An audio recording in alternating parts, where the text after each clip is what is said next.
Je suis avec Thibaut à l'American Academy. Thibaut, pour une fois où je tiens un chirurgien, j'en profite. Qu'est-ce qu'il y a de neuf dans la chirurgie, ou en tout cas de…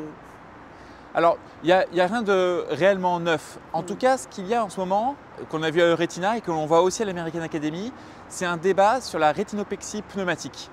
La prise en charge du décollement de rétine, c'est une chirurgie qui est plutôt lourde, soit par vitrectomie, soit par cryoindentation. Mais de plus en plus, on parle pour certains types de décollement de rétine, mais qui ne sont pas si rares que ça, c'est-à-dire des décollements de rétine supérieurs avec une déchirure unique ou quelques déchirures qui sont rassemblées. On parle de rétinopexie pneumatique. Ça consiste en injectant de l'air dans l'œil ou du gaz et ensuite éventuellement de faire une pexie le lendemain avec du laser. Cela permet des taux de réapplication qui sont très bons et qui sont quasiment équivalents à la chirurgie standard sur ces décollements de rétine. Par contre, il y a une différence sur l'acuité visuelle puisqu'on ne rentre pas dans l'œil. Les patients ont des meilleures acuités visuelles finales et moins de symptômes persistants à titre de métamorphopsie. Et donc la technique est quand même séduisante sur ce type de décollement de rétine. Néanmoins, il y a toujours des débats avec les chirurgiens puisque certains disent que effectivement c'est peut-être plus sûr pour recoller la rétine de rentrer dans l'œil ou de faire une chirurgie conventionnelle par cryoindentation. En tout cas, le débat est là et à mon avis, il va continuer encore à exister pendant plusieurs temps.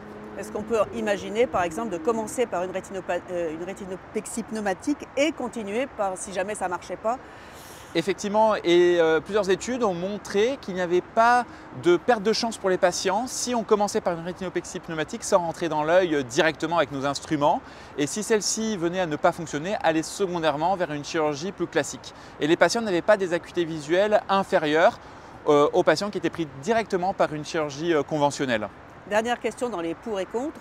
Est-ce qu'il faut opérer le plus tôt possible ou est-ce qu'il faut opérer Alors, plusieurs études ont quand même montré que plus on est opéré tôt, mieux c'est.